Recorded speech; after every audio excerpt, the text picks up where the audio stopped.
कि देखो देखो ये गरीबी एक मेरे बचपन का यार है मेरा शार, यही सोच कर मैं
रास्ते में जाते जाते पहुंच गए द्वारिका में। किसी से कहा कि कहाँ रहते हैं द्वारिकाधीश, पता लगाया, द्वारपाल के समक्ष गए। द्वारपालों से कहते एक बार मुझे मेरे लाला से मिलने दो, उन्हें कह दो कि सुदामा आया है आपसे मिलने। पहले द्वारपालों ने ना बोला, लेकिन बहुत आग्रह करने के बाद द्वारपाल गया और प्रभु को बताने लगा, प्रभु कोई एक ब्राह्मण आया है, कहता है आपसे मिलना है। प्रभु कहते कौन ब्राह्मण? कहते सुदामा नाम का ब्राह्मण है। जैसे प्रभु ने सुदामा नाम सुना, प्रभु ने दौड़ लगाई, सुनते ही दौड़े चले आए मोहन, लगाया गले से सुदामा तुम्हारा, लगाया गले से सुदामा तुम्हारा, लगाया गले से सुदामा तुम्हारा। सुनते ही दौड़े चले आए मोहन, लगाया गले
कितने दिनों से आया है। प्रभु को आलिंगन देते ही सुदामदेव जी भी रो पड़े। प्रभु ने स्वागत किया अपने रजवाड़े में। प्रभु ने उन्हें ले जाते हुए आदर पूर्वक ले गए और जिस राज सिंहासन पर प्रभु विराजते हैं उस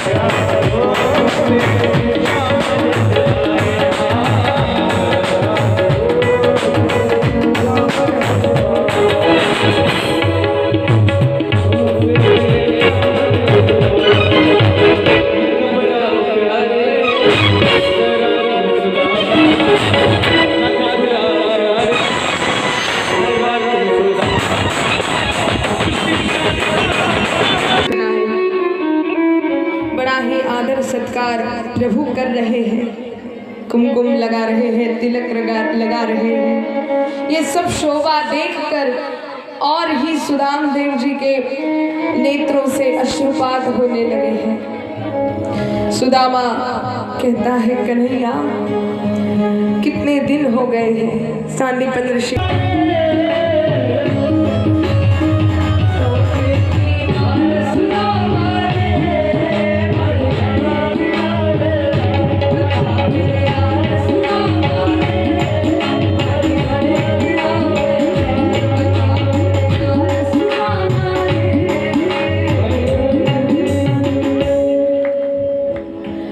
कहते हैं, रे बालक थारे जब आया करता, रोज खेल के जाया करता। अब क्या हुआ? कुछ पकवानों से भरी हुई थाली सामने आती।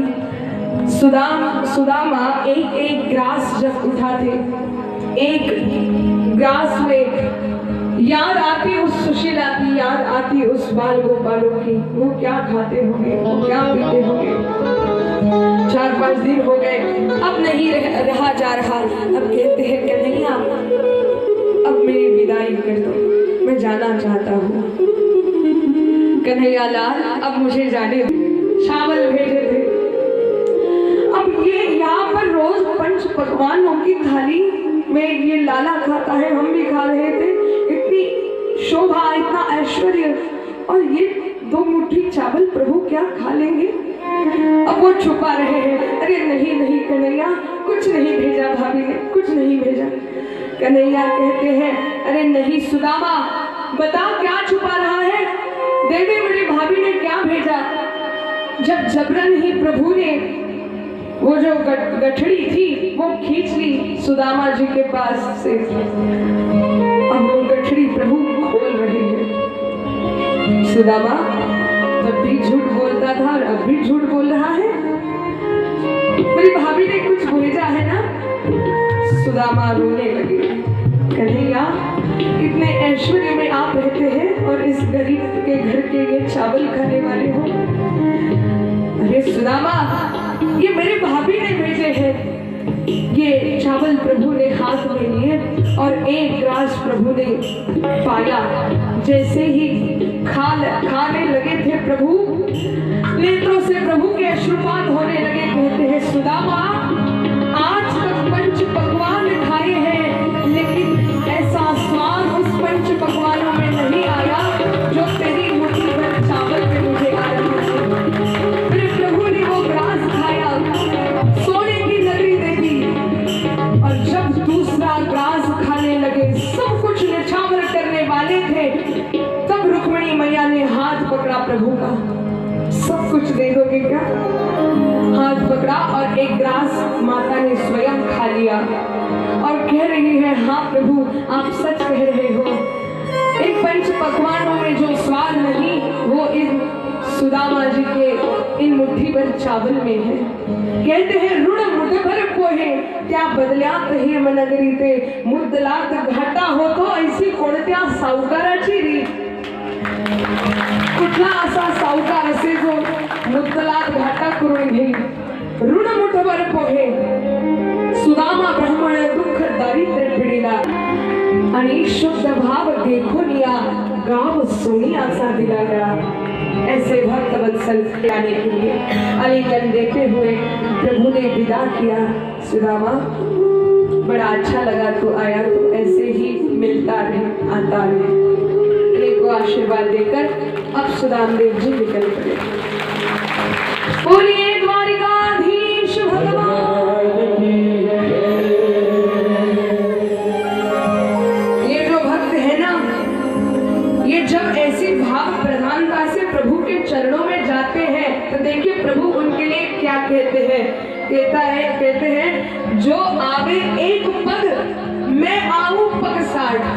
गौर से सुनिएगा, जो तू आवे एक पग मैं आऊं पग 60 और जा तू करो सो, जो जा तू करो सो तो मैं भी लोहे की काट। सुदाम जी जब घर पर गए देखा स्वर्ण नगरी है, अपने घर को भी पहचान नहीं पाए। ये वही व्याध है जिसने बाण बनाकर रखा था। ये बाण लेकर वहां पर गया, उसे दूर से ऐसा लगा कि कोई प्राणी यहाँ पर बैठा है।